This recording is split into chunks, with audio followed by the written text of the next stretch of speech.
your seats. We're ready to begin our next session. People outside, if you can hear me, you may please return back to your seats. We're all set to begin the session. And this is going to be our last session for today. We're really looking forward to it.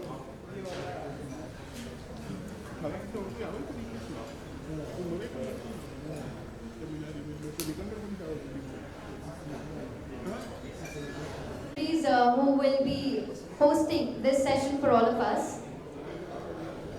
This session is based on the topic of future of Indian commodity derivatives market, and we're really looking forward to this last session for today. And I request our guests to please come up and take your seats so that we can start the session. So, with us today is going to be, the moderator for today is going to be Mr. Mrugank Paranjape, Chairman, National Council on Commodity Markets, Associate and Managing Director. Also our panelists, those who will be joining us today.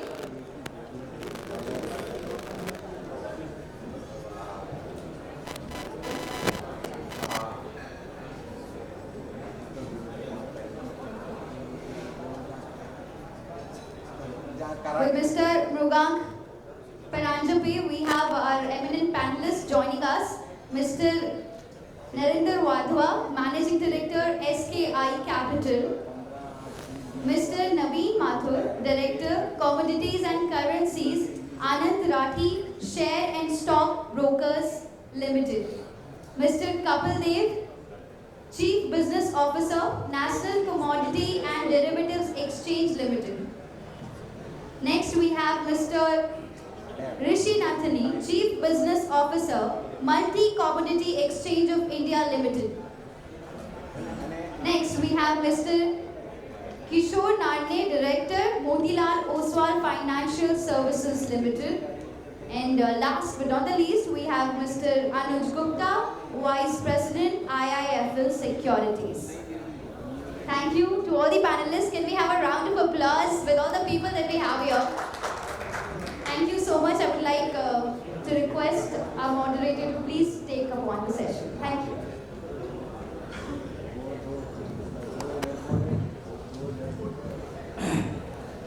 Good afternoon and thank you. I guess it's going to take a little bit of more effort to get people back in on the bench. But given that I think a lot of us know each other quite well, we can start our discussions. I think, looking back, it's almost like 2 decades of commodity derivatives that we've had in India. 2 large groups that started commodity derivatives have been in existence for decades. And from a turning point or flex point of the industry was about a decade back, the whole initiative to integrate FMC with the finance ministry started, and that culminated in 2015. So it's been about 8 years of the journey with SEBI at the helm of these markets. 20 years gone by, I think we've seen a lot of ups and downs, but I guess we are at a point where we really need to think hard and think about how this industry can really do well and how this industry can really cater to a larger audience, get more investors, get more hedgers, and become a true sort of price discovery and risk management mechanism. So I'll just sort of start with, and with no particular order, let's just go from the left. So we'll start with Kishore. A few minutes on your views on how you see, what could be the ways in which this industry can grow over the next couple of years. Your initial thoughts, and then I have a few questions, maybe specifically for some of you, or generically for each one of you as well. Thank you, sir, and good evening, everyone. I think basically, if we have to see the future of Indian commodity markets, we need to address 3 primary things. First and foremost is there should be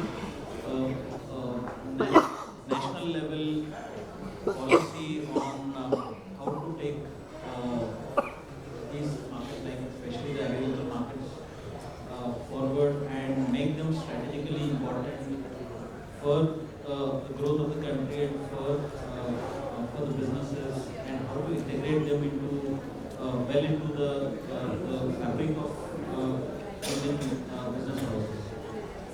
That's number one, and we need policy support from the government of India, and also which includes that we still, though we can say that we are one market, but we still are not, because we still have state GST, central GST issues anywhere, and especially where we don't have central, etc. So still, we can still not claim that we are one market. So that actually that again part of this idea. Second is that the participants, especially when you're looking at the institutional participation, though we say that we have allowed everyone, okay, now domestic institutions to participate, few of them have started, a lot of funds, products, etc., but still there's a lot of work to be done there.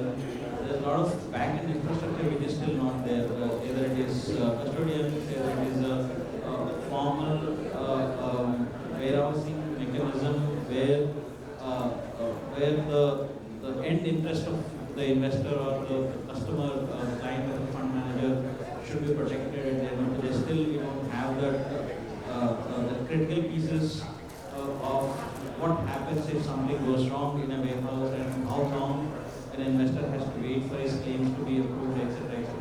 That mechanism, and whether this SEBI will guarantee that payout at that point of time, and or somebody, in a sense, from the settlement guarantee fund or from whatever the funds we have, or should we be creating separately, etc. Because that, until unless that happens, fund managers are still not comfortable putting large sums of money, because something goes wrong. Okay, I am covered by insurance, but I don't know whether it might take a couple of months for the insurance to come out, and then my client has to wait for that payout, etc. Something that. And the third is the information. Information is critical for any markets today. We have very, very sophisticated information dissemination in Indian equity markets, where the democratization of market happened, where people have started participating. Even the first time DIY customers have come, and they might be able to do prima facie research on a simple app on a phone, and then they can look at the scripts, stocks, etc., and they invest some money in whatever it is. That kind of information disbursement is not there in commodities, and especially in the domestic commodities or agriculture, the information is very, very scarce. If I don't have information, I don't have knowledge, how can I expect somebody to participate in these markets, and that too in derivatives, with a lot of complications, etc. So that if we are able to address these three primary issues, we'll be able to take these markets forward. Until unless we address these things, I don't think we'll be able to move forward much from whatever it is. We'll just be launching new products or few new commodities doesn't actually excite anyone. These are structural changes which are needed.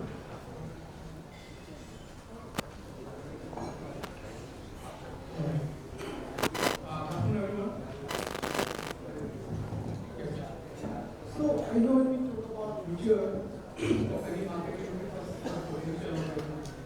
I think that's the point where we need to understand what future it may offer. Yes, there will be a lot of forward blocks.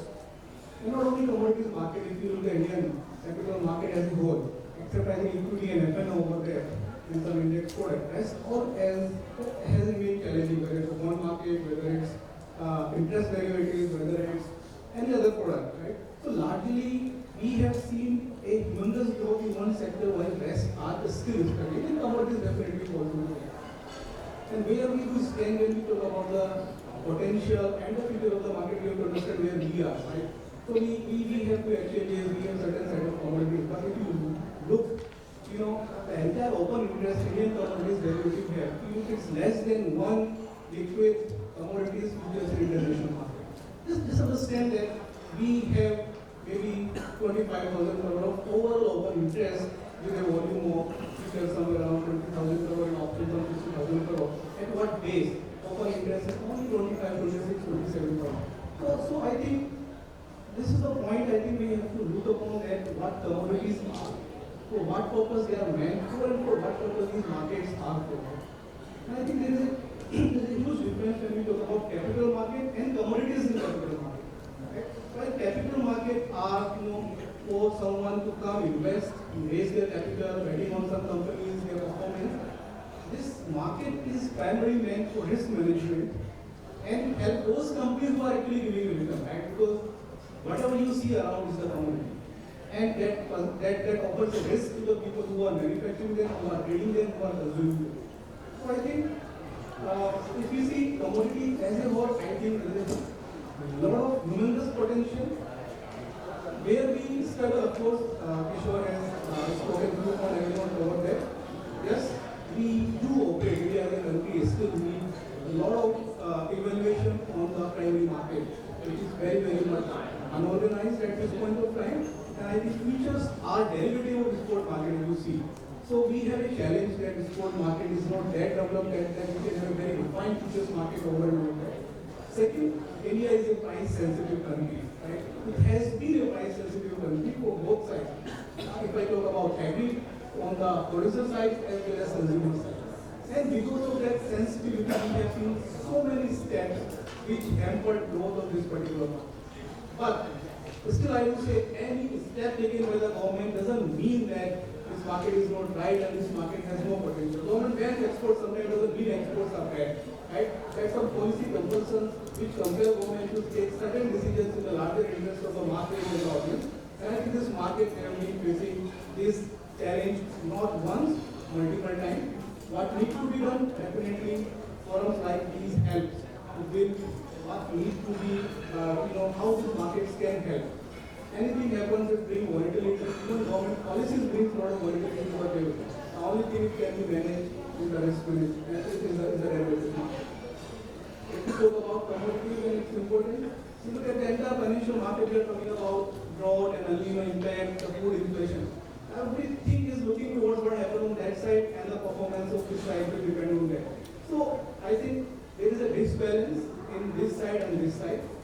On the policy side, even if I go next level and maybe even on the distribution side, at the seller of these markets have remained bit of, I would rather say, apprehensive about promoting this market. Deliveries may come, government may do something. I don't blame them, but something which should be a huge push looking at commodities, importance in Indian economy, potential it offers, value chain it covers. We have 3.5 lakh SMEs and MSMEs in the country, but people who trade agriculture is much larger than, and we know that in the rural market, the nation of police starts from the mandi, and the people who are actually sitting over there. So there is a huge potential in commodities market. So this will turn out at one point of time more the refined banking system, more the tightness around the NPAs, risk management of the banks, and commodity financing, commodity funding will lead people to think more about the risk management. And I think at the time when there will be larger acceptability in this market, we'll see what this market actually belongs to.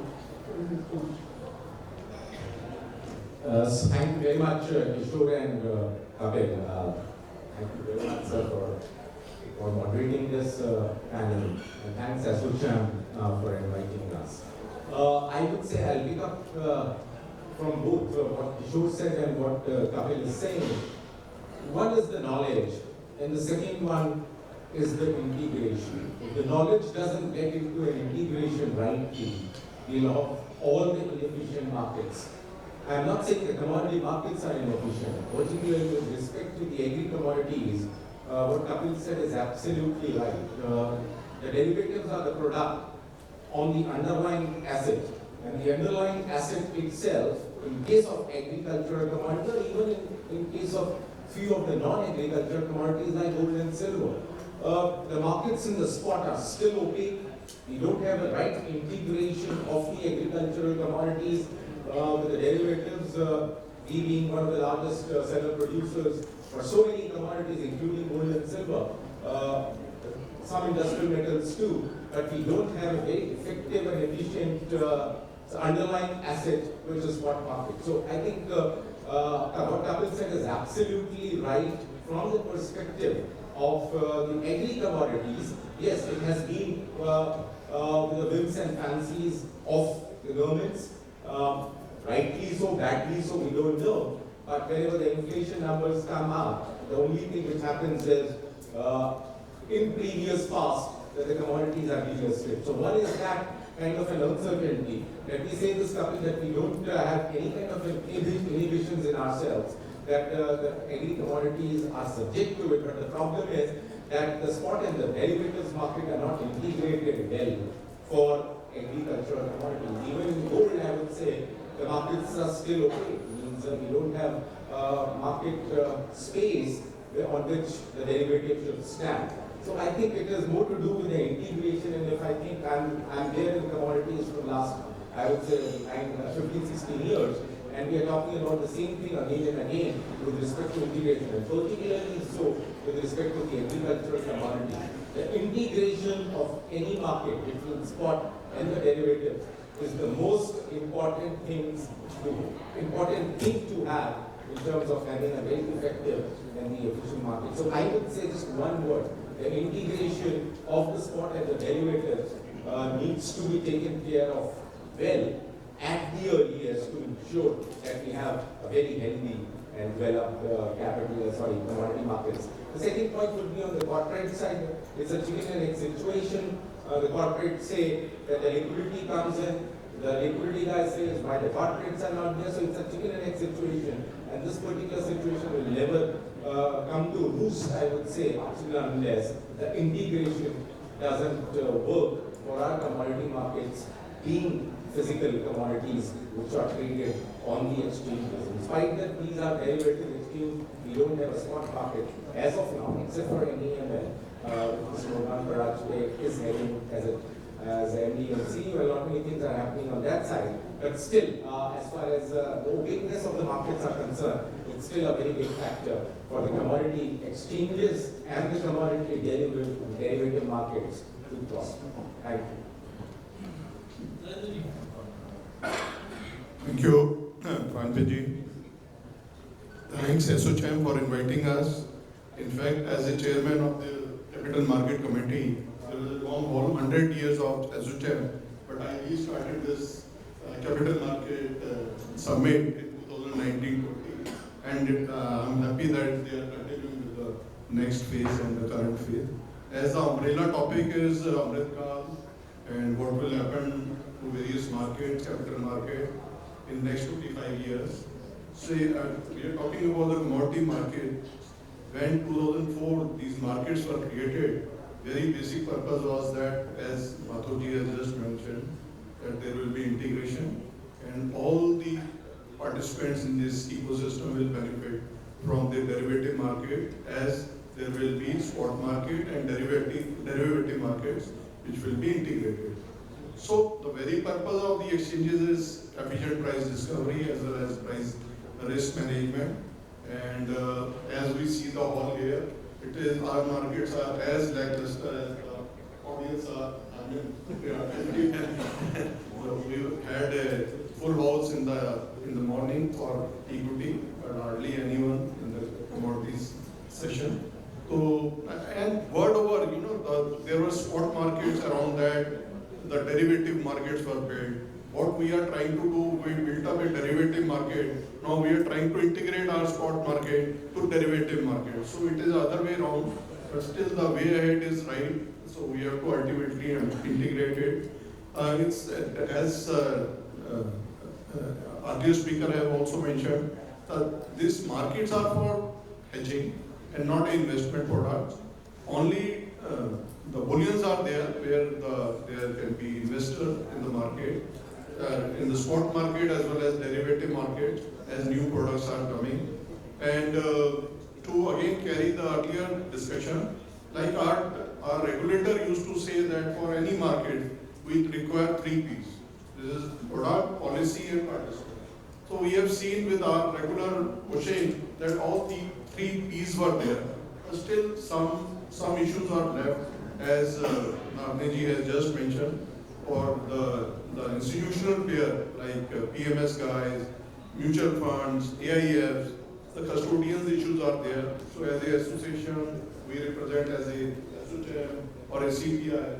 We are after this regulators to plug those issues so that we commodity market going forward.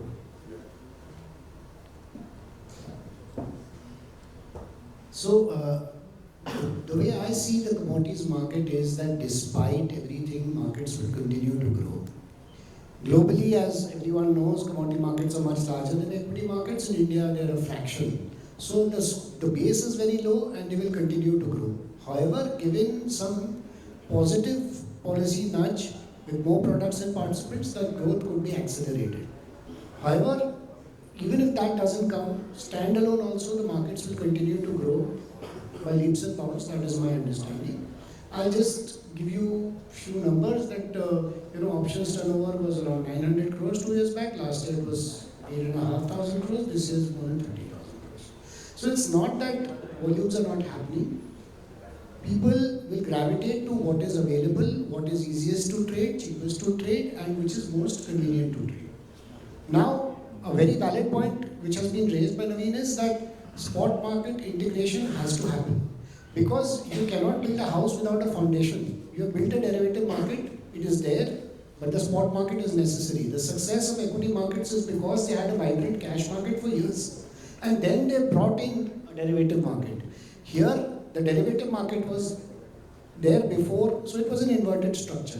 Similarly, in terms of participation, in equity markets or in any market, you will see that you first have the institutional participants and then you get retail, etc.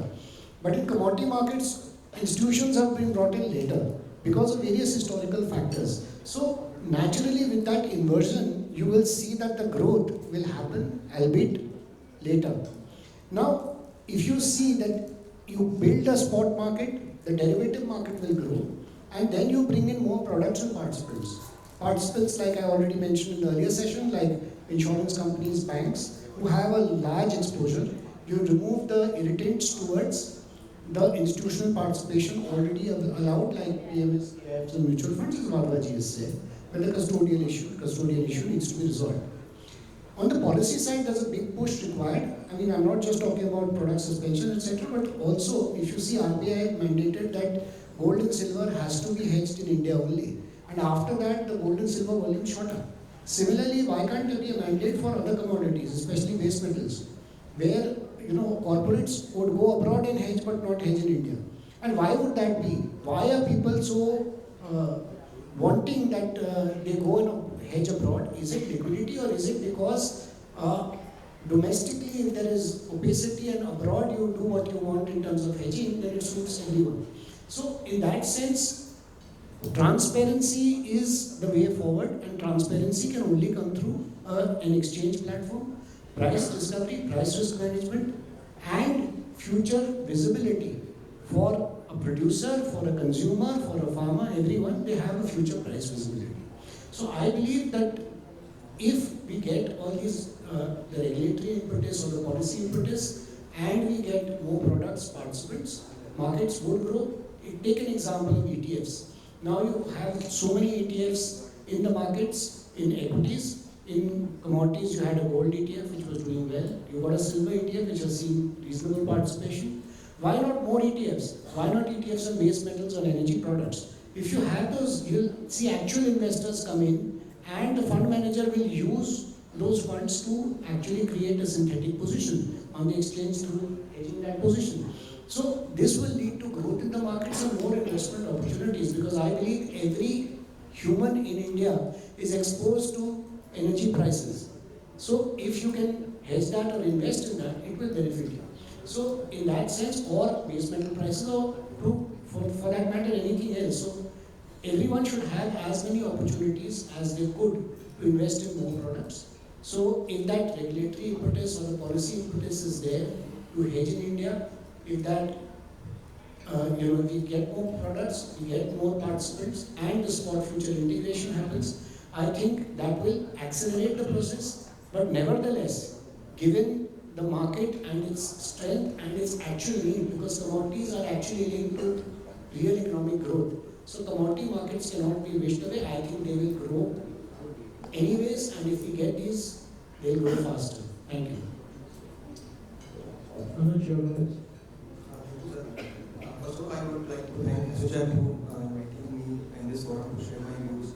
Now, if we talk about the commodities market, we have agri, non-agri, and even we have options market here, and now we have the mini contracts, and also we have the ETF. So at that point of time, we have a full basket of commodity products which are able to trade by the traders. So as compared to the equity, we just don't have the spot market, but as compared to the equity, we have all the segments to trade. But now here one thing is only the missing is the moral. Moral means still after the 30 years, 20 years completed, we have to push the trader to put trade on the commodity market. So as we have seen that regulator is running so many promotions like mutual funds here. So my view is that at least regulator should run this kind of promotion that commodity hedging sahi hai or commodity trading sahi hai, because this is a part of our economy, and we have seen that almost 70% kind of economies depend on the agricultural products or even commodity products. So still we have all the products, we have many knowledge in YouTube, you can search commodity, you have so many videos, you have so many videos on analysis part also. So we have all the data, but still the moral is the important, which is every exchanges are facing the same issue, because if we see in this forum, in the morning this house is full, when we talk about the equity market, and now you can see the number of audience, because we are talking about the commodity. So still the commodity is the topic which is not acceptable by the every person. Even they are using the commodities at any point of time. So still we are getting the good a commodity. So my thought or my suggestion to the regulator or exchanges or the brokers that we should run a kind of promotion that shows commodity market sahi hai or commodity hedging sahi hai to boost the moral, and I think that will give a very good boost to the traders to increase the volumes in the commodity. Thanks. With that opening round of understanding, I guess that all of us here have been in this market for a very long time. We have our views a little bit, I think all of us dampened by the lack of the growth in this market in the last few years. I'm going to ask some very specific questions, not pointing to any one of you, and any one of you can pick up and answer that. So we talked a lot about integrating with the physical markets. We do first because I'll be talking about this CPI. Is it time that CPI becomes the Commodity Association of India rather than just the Commodity Derivatives Association of India? Yeah. So we have been trying to not only have financial partners, participate with us, we want industry people also, and the real player in the market at the floor level or the ground level to be part of us, so that whatever issues are there, we want to fix it and we want to expand these. And everyone has just mentioned, we need those players in this ecosystem with us, to communicating with us very frequently, continuously, like FPOs. We have started, onboarding a few of the FPOs with CPI Forum and Cotton Association of India. We are associating with. So is Solvent Extraction Association of India. Because unless we know it, this market will be only, as people say, this is Havana, or only a speculative market, only financial player participating in it. We need actual players in the whole ecosystem who can participate. A great potential in this market, but we have to educate them, as in the earlier session also, for any inclusion in the market, we need education, financial literacy. So we have to play our part and more aggressive, more deliberate than how we can include other participants. Sure. This one is to, again, all of you, but anybody who understands a little about commodity derivatives generally concludes that it's not really a bad tool, it is not an evil tool that sometimes played out, but it's something which can be genuinely used for risk mitigation. Why is it that we have never been able to convince both policymakers and in a great part even regulators about the efficacy of this market? And what do you think we should all collectively be doing so that we can get that buy-in?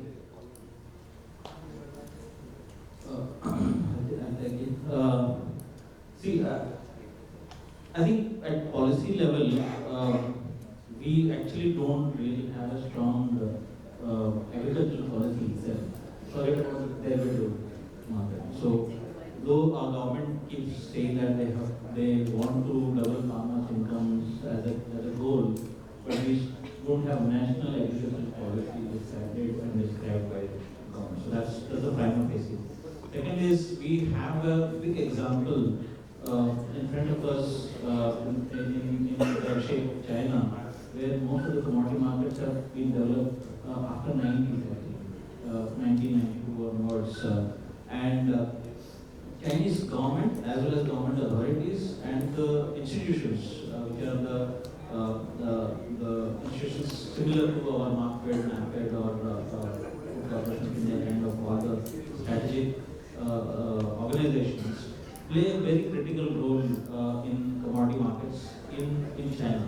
China also controls price inflation, China also controls commodity supply, China also tries to control price of many commodities, similar to India. But India does a different approach where we actually put price caps, put stock limits, etc. as a price management mechanism, whereas Chinese government actually holds a commodity when it is abundant in supply, government takes it, like how RBI manages the currency. Whenever there are abundant of supply of dollars, RBI gathers them and keeps it with them, and when there is scarcity of dollars, RBI supplies them. Similar to what Chinese government actually does through its state-appointed organizations, they capture global supplies, whether it is soybean, whether it is wheat, whether it is edible oils, and keep it in their strategic reserves. Whenever there is a domestic glut or domestic short supply and the prices are rising, they want to dampen the prices, they actually come and sell into the markets and dampen the prices.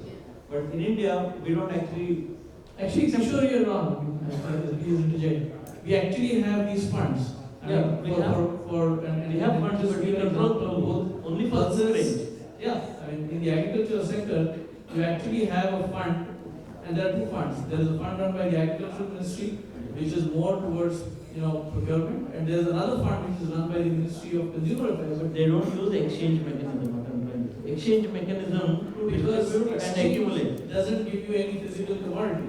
Why would Ministry of Consumer Affairs go and buy a derivative when what they need to do really is to stabilize the prices in the system? So I'm just trying to understand that if you want the government to participate, how do RBI controls the physical markets of dollar as well as it participates on the derivative market? Right? At times what happens is your short-term strategic initiatives and a long-term strategic initiative is different.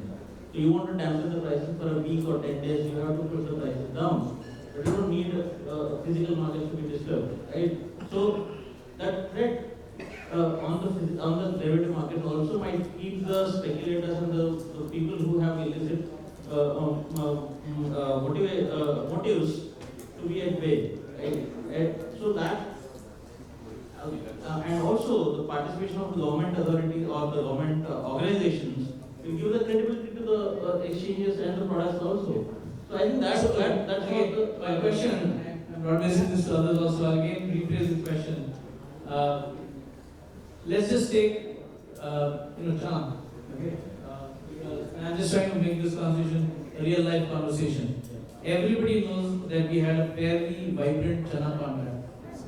And everybody knows that the government of India spends lots and lots of money buying Chana every year, because typically it is one of the commodities which goes up and down on the minimum support price.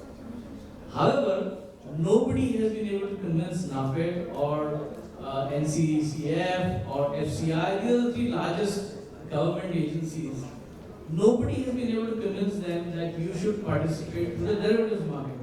They participate through the physical market only. So, where have we failed? Because we are the guys for the last 10 years who all been in commodity derivatives. We've all met NAFED, we've all met FCI, we've all met NCCF. None of us have been able to convince them to use derivatives. They still use the physical market. Where have we failed? Sir, while I don't have a definitive answer, I can just hazard a guess. 2 points. One is that in this country, whatever is mandated does well. That's why you have so many young people wanting to become CS. Because they know that they'll get audits. So that is the whole reason. And people with an MBA may or may not get a job, but a CA is assured of a job. Why? Because it is mandated. Right? So, point being that in the government, first of all, these people are afraid to take risks because on hedging, on a financial hedge, if there are gains, no one will question them. But if there are losses, they'll be questioned by their bosses because maybe there is a lack of understanding across the board of what is hedging. Number one.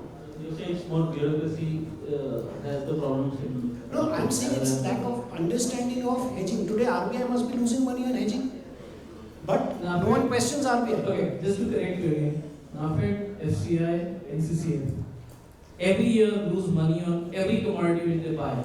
That is because they have physical stock. And yet they are not afraid of doing it. So I'm just asking you, if I'm okay to buy chana at 20 rupees, have losses of 5 rupees in storage, and then sell it at 14, and I'm still not afraid to do it, and you're telling me that it... Because वहाँ माल आया ना, यहाँ माल नहीं आया. So, question, I'm just being very blunt here. Did we as an industry do enough to engage the government, the bureaucracy, the politicians to do something, or did we just believe that we can have a fairly good trading market which will run independently and we can not engage in it? Okay, Sir, you're absolutely right.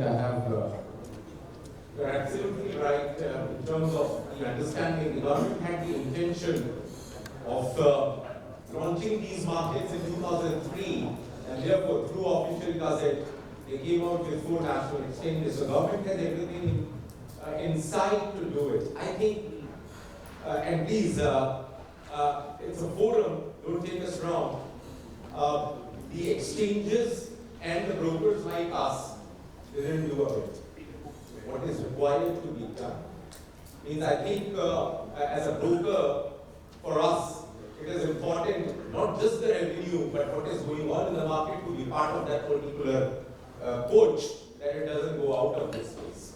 So we have done in bits and pieces, but we haven't done to an extent as members of the exchange together to go and submit our representation. We might have done it through CPI, I remember that, but it is not a very strong push to RBI or the people who matter, that wherever the listed companies at least come out with their annual reports, and if they have the physical exposure in the markets, you need to pinpoint and ask them why you have not hedged your positions on the exchanges.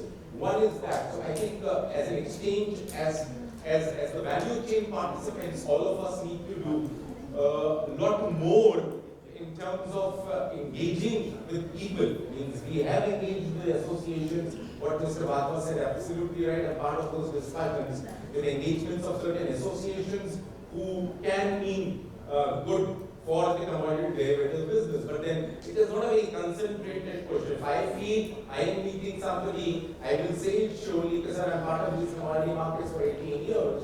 But I'm not seeing the corporate participating, so why don't you nudge people to actually participate some portion of their physical exposure and test waters.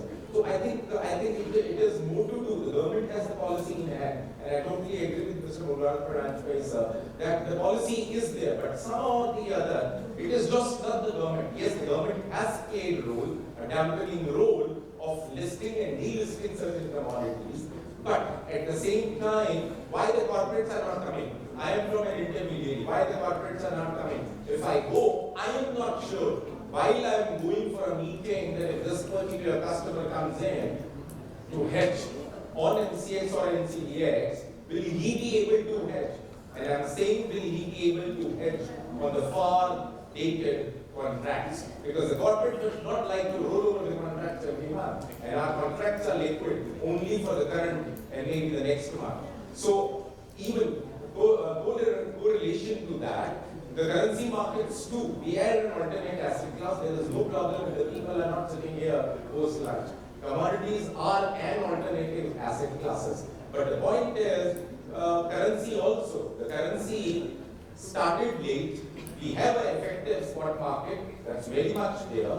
But the participation of the banks themselves to do the business on the exchanges, NSE and BSE, makes the difference. So I think, and the liquid contracts are there in currency for 4 or 5 months. So I think it is more to do with some kind of a liquidity issue, with some kind of, I would say, the knowledge and awareness issues with respect to pushing it to that extent that we don't have anything to say except for saying that from next year financial year, whenever the annual report comes, there has to be a clause in change with the company law or the Ministry of Corporate Affairs that the companies involved in physical commodities should head part of that in India. One, I think, Badal, you want to come in? Yeah. To add to Naveenji, see again, I totally agree with the co-panelists that it is financial education and awareness of the policymakers. I'll give you example. 2 years back, for this pre-budget meeting, I had with the FM. I was asking that, because of the cost of transaction, I was pitching my point that, people are going abroad for the hedging. And she asked me that how much is going abroad. I asked the chiefs of the exchanges how much is the hedging going abroad, and no, there was no figure. So we have to come out with the figure and everything. And in that discussion only, the Ministry of Finance issued a circular and insisted RBI and FCA that all listed companies will disclose their hedging. And going from that particular year, hedging is there, but again there is a lack not there. So they are doing it through subsidies, they are doing it through other, that picture is not there. But again, what I am saying, policy maker is the importance of hedging. Sir, I think I would agree. I would disagree with Naveen as well as Rishi, both. So I don't agree that we have not done our bit as an intermediary. I don't think I have left many corporates without visiting. Everyone in our careers, we have visited all the corporates in India, listed, unlisted, everything. I run one of the largest corporate desks even today, which is a large hedging desk. But still, the problem is not even a problem, right? So Rishi keeps on telling in many forums also that hedging has to be made mandatory to the listed company. So we all have risk. Right, so the moment I walk out of the hotel, I could be hit by a bus and I can die. So I have a risk. So is my life insurance mandatory? Government says that you have to buy life insurance. No. So it's a corporate which is running for their profits, whether to hedge or not hedge. It's their decision. There is no mandatory. You can anyone ask them to mandatorily hedge or not hedge. They know their risk. So mandatory is nothing else. It should not be done. Number one. Number two is that the businesses in India has run their business models for so long without commodity. So the businesses evolved ways to mitigate their risks without having commodity derivative. So till date, I agree with all my panelists, including exchanges or members, we are not able to establish why we are important and relevant for them in their businesses. The contracts or the things, some of the contracts which are more aligned to them were the agricultural commodities or base metals where the typical hedging happens, but somehow they have not done successfully because of the policy intervention or because of GST regulations and base metals. I think these two are So I do want to get some audience questions. Yeah, sure. So I just add to what Kishore has said. Yes, it's not mandatory to buy life insurance. Till the time risk is yours, it's not mandatory. But when you become risk to someone, it's mandatory, like helmet, seatbelt, and party insurance. So we have to see at what point what you are doing becoming risk to the ecosystem. What Kishore has said is right. Traditionally, Indian industry has remained very government-driven when coming to risk management. Prices moves up, please allow import, give us import subsidy, prices going up, going down, please reduce the export, don't do the export, put some import duty and some duty. This has been happening continuously.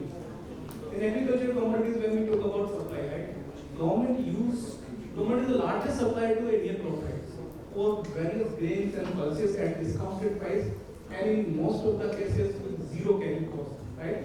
When these practices are there in the physical market, government is spending lakhs of crore rupees doing that, I don't need risk management. When I know government is going to supply me wheat at 1800 rupees after 6 months, while today's market is 2100 rupees, why should I hedge and pay carry on the exchange?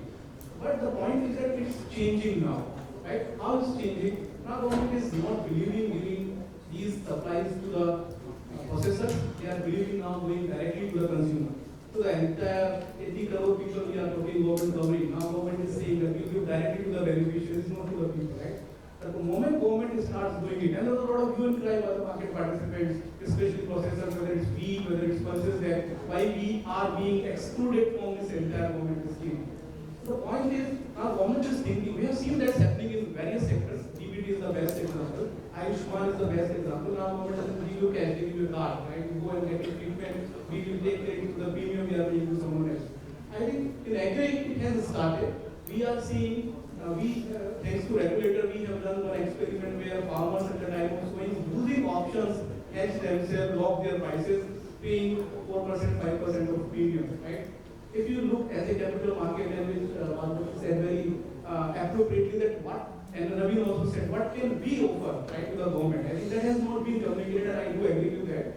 If government is spending 5 lakh crore rupees of total outgo, right, to protect the farmer, then 5% of that can be used to protect the farmer, right? How much money can be saved, point number one, to the entire economy? How much efficiency it will bring to the financial market? Suppose 50,000 crore of premium is being paid, right? And it goes to all of us who do the options trading, right? How much liquidity will come and how much boost economy will get out of it? Can we just get something from the side of the... Yeah, So actually, as we cannot, mandate the, we can say that hedging for the corporate, but we can incentivize the corporate just like we government stopped did some activity to stop the trading in cryptocurrency. They put 30% tax. So at least we can do give incentivize to the corporates who are doing hedging or who are doing using the derivative products. Like we can give 30% kind of tax benefit. So at least by doing the corporates or automatically other corporates will start trading and start hedging, and it is top to down approach. Might be from the corporate side, individual can start trading in futures and derivatives. So might be incentive might be the good option.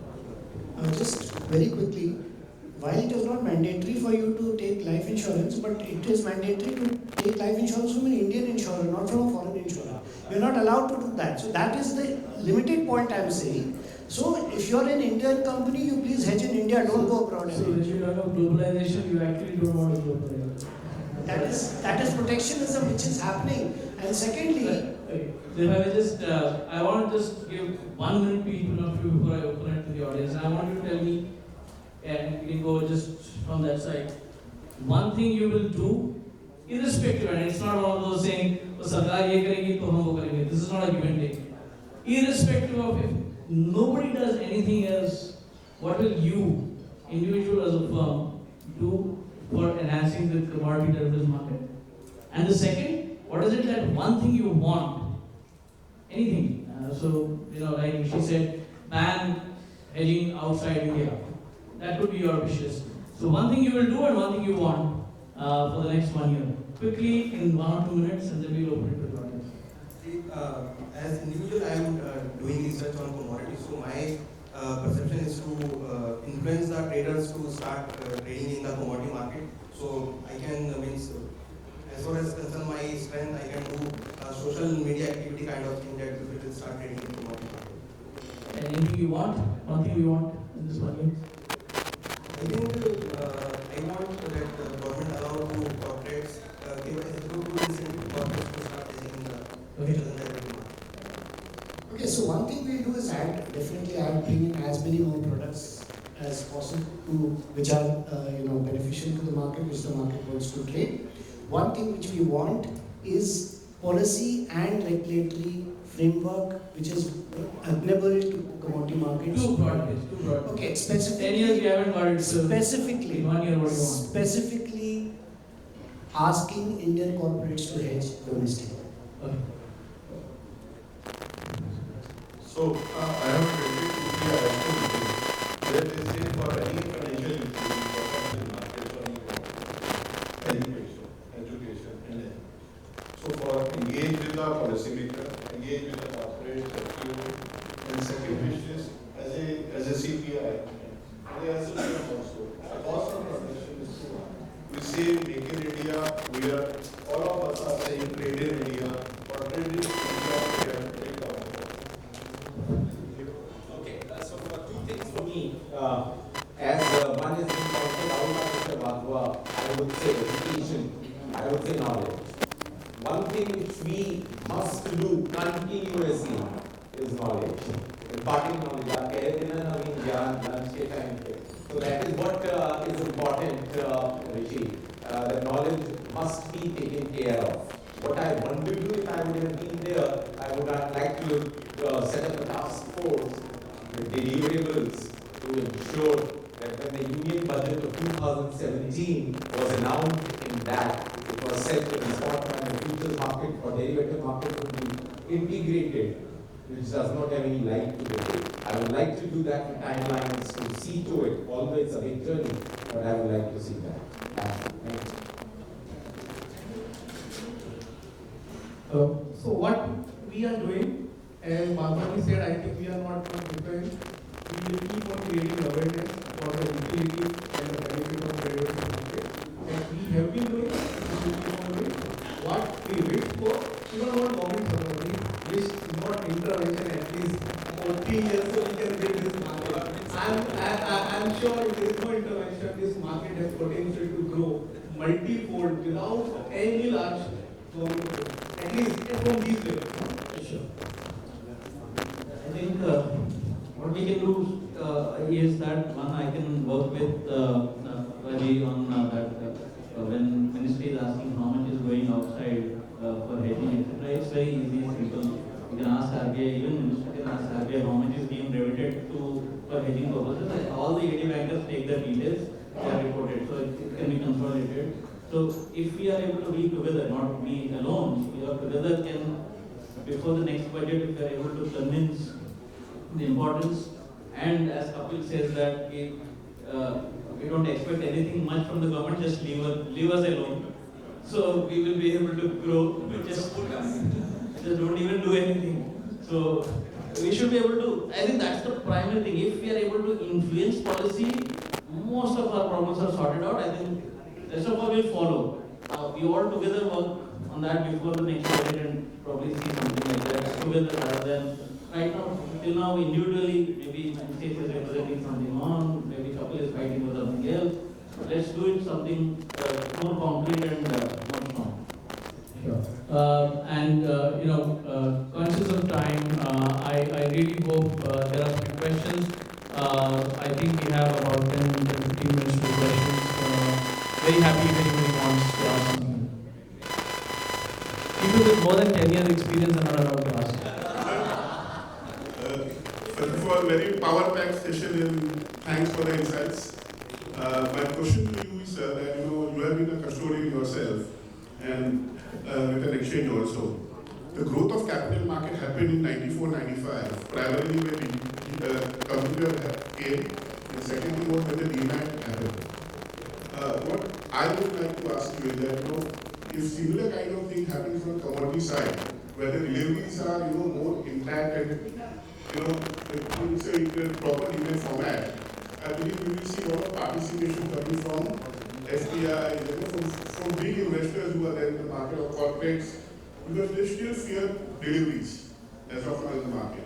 So is there any mechanism or something which all of you together, where you have the entire ecosystem sitting on the table, would like to have some insight at whether this is something which is possible or something which you guys are planning in the next future, where entire thing is taken care from the investor or from a corporate guy or from an FPI or somebody who's overseas, and he's insulated from delivery mechanism. He just comes, trades, whatever delivery is there, fair delivery, fair quality, warehouse barabar hai ki nahi hai. There are various issues which people have been talking, funding hai ki nahi hai, maal hai ki nahi hai, and all these things. He's made it.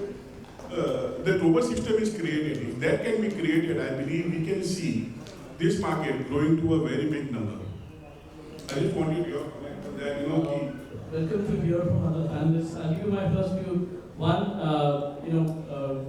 as much as a lot of us here have our views about whether we are over-regulated and what SEBI has done, I think what we spoke in the morning first session is a fact. We are today in the top 5 when it comes to customer protection. We are amongst the top 5 when it comes to business of ease of business in the equity markets. So the first thing, if I was to say, we just need to make sure that WDRA becomes the next SEBI of India. Unless we build capacity, and WDRA is not going to become the next SEBI because just imagine we have 5,000, 6,000 listed companies. But if you just look at the number of commodities and break them down into the sub-commodities, the varieties, the locations, and the number of warehouses, the capacity that you'll have to build at WDRA for it to become an effective regulator is a multi-fold. So if you ask me, for my wish list, it would be that WDRA becomes 5 times SEBI in terms of its size, effectiveness, and everything. Second, I think I remember, because I have enough grey hair as you can see, that we didn't go to dematerialization because we loved it. Most of us in fact said, yeah, you kaun NSDL mein account khulega, pata nahi kya hoega. Then one fine day SEBI said that if you want to sell your shares, they can be sold in demat form. We understand mandates. Whether we like it or not, we understand mandates. Till it is mandatory in many ways. Banks should be told that you can lend, but only to stocks which are in WDRA warehouses. Start with simpler things, but unless you get your entire warehousing chain into the mandatory part, I don't think it is going to happen. Just my views. I think when WDRA, NERLs, CCRL were formed, we tried to convince WDRA to make this mandatory as well. There wasn't much of a willingness that time, so I don't know how much is there today. But happy to hear from other panelists. So Mesh, actually, it's been very well understood the problem is there. In fact, actually SEBI is reviewing the entire custody regulation to include commodities, because apart from Orbis, none of the custodians want to touch commodities. So in fact, actually today morning itself there was discussions in SEBI to review this. I think they are very time bound right now, so they want, because FPIs have been allowed in commodities, but everyone knows no one will participate with the current custody and this thing. Very soon they will be reviewing the entire custody regulations to accommodate and bring that the large custody participants into commodities, which like Deutsche or Citi or large ones, which currently in the current setup they don't want to touch. So as regards mandatory part, I just want to add here, there has been discussion going on. So banks will be play a part here. Anyone taking exposure, taking a loan from the bank, which has a commodity exposure, make it compulsory that they should handle the Indian commodities market, only then they will lend it to the borrower. So that can be a Kickstarter for us, for the commodity. I think even in China it's not mandate. If you are having working capital, then you need to have some version on the.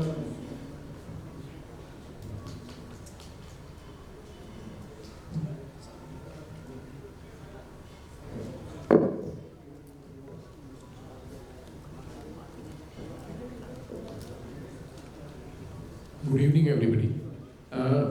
My basic question is that why do we have only gold and silver ETF? Why don't we have other commodity ETF, where more investor participation can come to this industry? As you can see, the hall 3/4 is empty and 1/4 is filled. Why? Because the earlier part was all investor driven, and this part of the session is only trader driven. So why can't this industry be made investor driven? See, that is the whole point I was raising. No, so I don't know, I mean, is there a reason why SEBI hasn't allowed something beyond gold and silver? Commercially, it's not at this point of time. The carry is so high. What do you call? No, there's been backwardation in base metals. So there's no carry. Not that carry.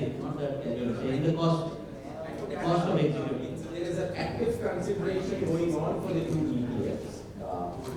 So means since they don't have capacity to build deliveries on crude, so on the exchanges, so therefore the active consideration is that if the crude ETF can be launched, maybe a 783, which for the exchanges on the. And the basic nature of these commodities are, there is a difference between investment and consumption. So these commodities are consumed. So, and as far as these bullions are concerned, there are ETFs, there is a equity ETF, but for base metal, although the regulator is thinking about that, but again there is no equation. These commodities are consumed. No, it's not allowed. Thinking about it means there is a viability and there is a market. If the regulator is thinking about it means there is a market and there is a viability. So, So why can't it become faster than as I the... said earlier, in my wish list that we want that the spot market comes in, more ETFs come in. So I said that earlier, right? Because, commodities might be called an alternate asset class today, but actually there's nothing more mainstream than Exactly. commodities. That is Everything is commodities around you. Thank you.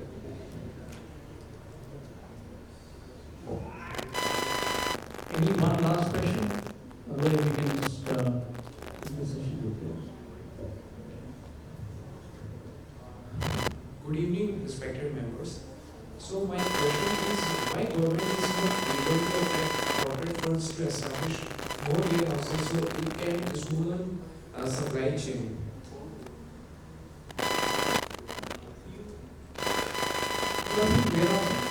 Warehouses like WDR, WIDA. There are two aspects of it. If you see the warehouse as a whole in the country, I think now we are oversupplied. Right? But the point is organized warehouse space. I think that is what we are. The government has started doing this, at least to begin with. All the CWC and the state warehouses are now under WDI. So when it started, WDI was 100 warehouses, now there are more than around 4,000 warehouses. So altogether maybe around 80 million ton of capacity is under WDI. And with this new agriculture infrastructure fund, warehouses at ground under WDI is being talked. And there are other discussions going on that all the funding and financing of the bank will be through ENWR. Right? So once that happens, automatically things will start moving into the organized system. So there is a, because it's an infrastructure, it can't be in one day, but it's happening. Thank you so much. Just say this last one. Good evening. So my question was, you mentioned about one derivative contract in experiment with farmers.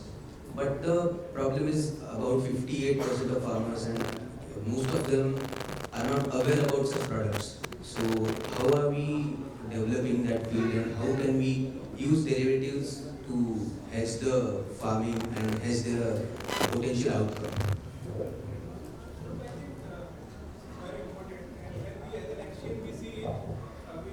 We feel proud about this.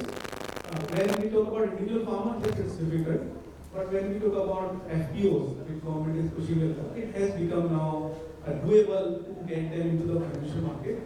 We are doing large scale farmer level awareness. We have 500 FPOs now with us who have their account. We are seeing almost 50 to 100 FPOs actively trading, right? And there was some scheme when we did farmer bought option. Now there are few FPOs who are doing this option trade themselves. Just think, a FPO sitting in Bihar doing options trades to manage their price risk. That is remarkable, right? But it's a very low scale. But this market at least has shown this is how. So we are reaching to other institutes who are engaging with FPOs, whether it's NABARD, NAFED, SFAC, to take this forward and make it a large wherever. Thank you. So thank you all. Very lively discussion, and as somebody who's relatively new to the commodities market, I think about 7 years now since I entered this market, I must admit that as much as all of us would love to believe that there is an immensely rosy future of commodity markets, I think we should accept that in the last 10 years we have not really done what I believe is the true potential of this market. I guess for an economy which is so agrarian and for an economy which is one of the largest consumers of many commodities, this should have been a much larger market. I don't think there is any point in saying X or Y did not do the job.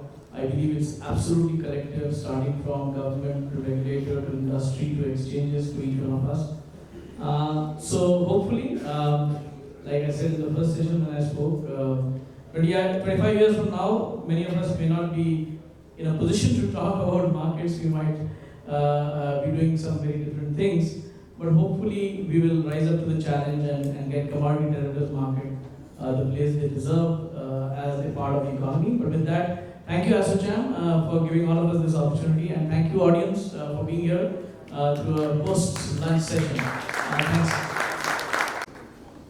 Really a life Hello, hello.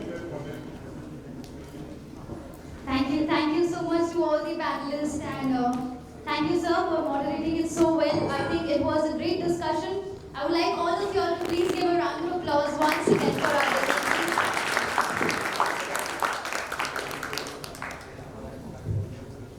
We have a small networking tea party going on, so you can join it post the session, and thank you so much to each and every one of you for being a part of it, and you guys have been a great audience. Thank you for throwing in those questions which made our session so much more interactive. Thank you so much everyone. This is your host Rishika signing off. Thank you.